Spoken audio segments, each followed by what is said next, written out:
হরে কৃষ্ণ। সকল ভক্তদেরকে জানাই কৃষ্ণের তৃতীয় শুভেচ্ছা, আন্তরিক অভিনন্দন।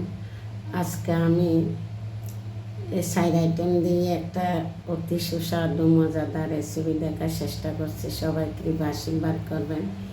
এই বেগুন, মূলা, শিম, আলু এই সাইড আইটেম দিয়ে এটা অত্যন্ত সুস্বাদু হয়।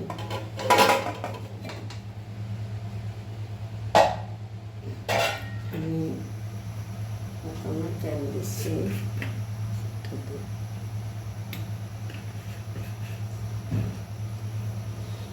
এটা বেগুন, মূলা, শিম, আলু। এখন তো সিজনের টাইম পাওয়া যায়, তো এটা সারা বছর রান্না করতে পারে। মূলা তো সারা বছর পাওয়া যায়, কিন্তু শিম পাওয়া যায় না। এই সিজনের শিম পাওয়া যাচ্ছে, তাই শিম, বেগুন, আলু, মূলা রেসিপি। এটা অনেকজনে খেয়েছে, যারা যারা খেয়েছেন তারা বুঝতে পারছেন এটা কত সুস্বাদু হয়েছে। ওমানও খেয়েছে অনেকে, বাংলাদেশের আমার আত্মীয় স্বজনও খেয়েছে, আর ইন্ডিয়ান আত্মীয় স্বজনও খেয়েছে। সবাই অনেক সুস্বাদু বলছে, তাই যারা খান নাই তাদের জন্য বানাচ্ছি। এটা দেখে নেবেন এবং বানাই ভগবানকে দিবেন। হরে কৃষ্ণ। এখন দিব টমাটো।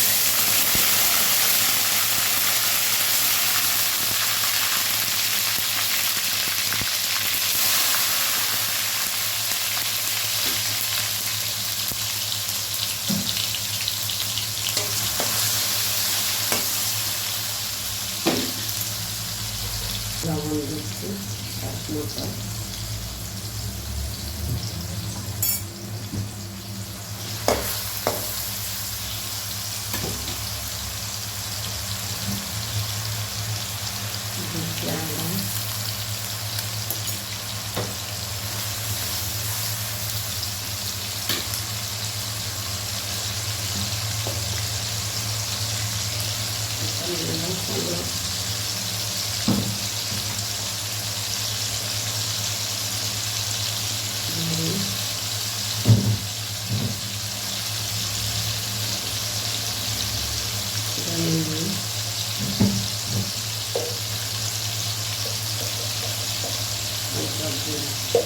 এটাতে শুধু সাইড আইটেম মরিচ, হলুদ, ধনিয়া আর জিরা।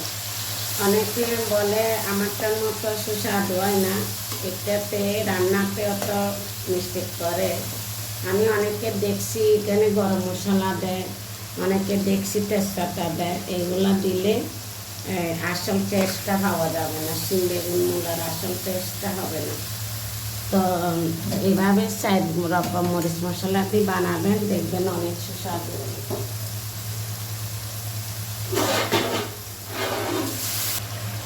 কষানোতে একটু ধনিয়া পাতা দিবেন, দেখবেন আরও একটু রসালো হবে।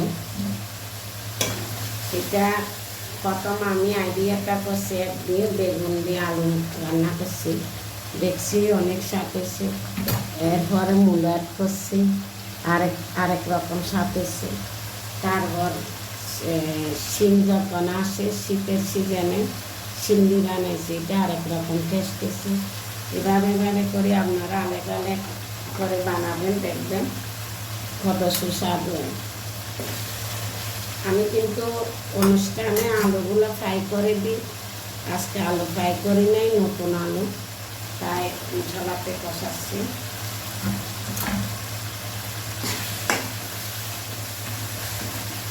লম্বা লম্বা করে দিলে সুন্দর, আমার লম্বা দিলে ভালো লাগে, আপনাদের যার যেরকম দিতে পারেন। তারপর এখন দিব মূলা।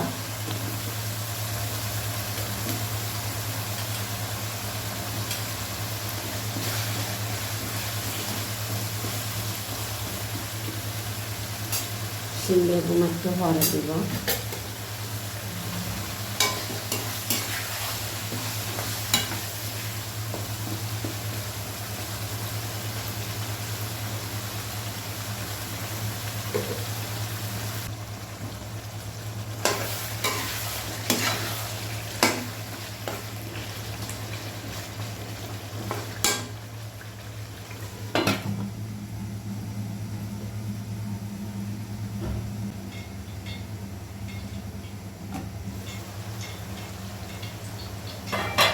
মিনিট কষানো হয়েছে। এখন দিব শিম।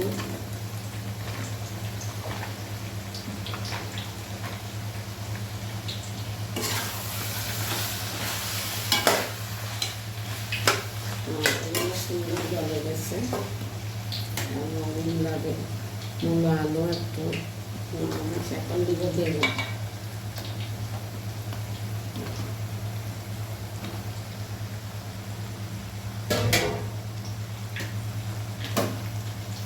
কাঁচামরিচ 5 মিনিট কষানো।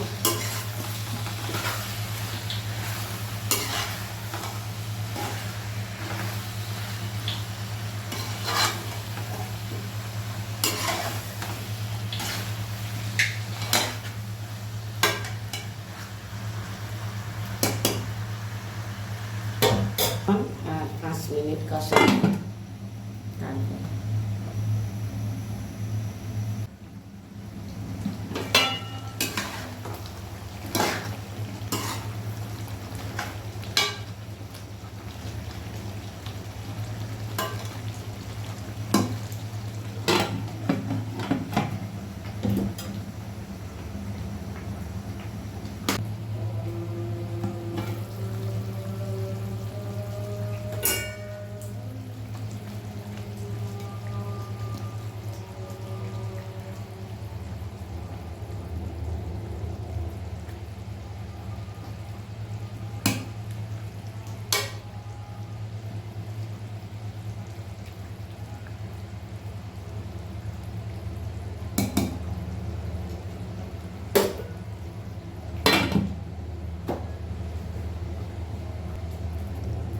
হরে কৃষ্ণ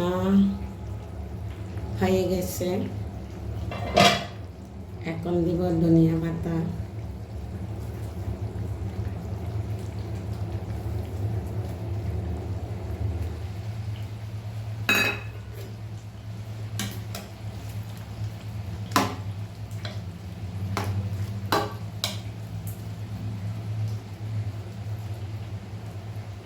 অত্যন্ত সুস্বাদু বেগুন, মূলা, শিম, আলু। শিমটা 2 দিন পরে চলে যাবে। গরমকালে আপনারা বেগুন আলু দিয়ে বানাতে পারেন, বেগুন মূলা দিয়ে বানাতে পারেন। বেগুন, মূলা, আলু রেসিপিটা অনেক সুস্বাদু হয়। যারা যারা খেয়েছেন তারা বুঝতে পারবেন। আর যারা বানান নাই, এভাবে বানায় ভগবানকে নিবেদন করে আপনারা গ্রহণ করবেন। হরে কৃষ্ণ এবং আমাকে কৃপা আশীর্বাদ করবেন, আমি যেন আপনাদেরকে নতুন নতুন রেসিপি দেখাতে পারি। হরে কৃষ্ণ, সবাইকে প্রণাম।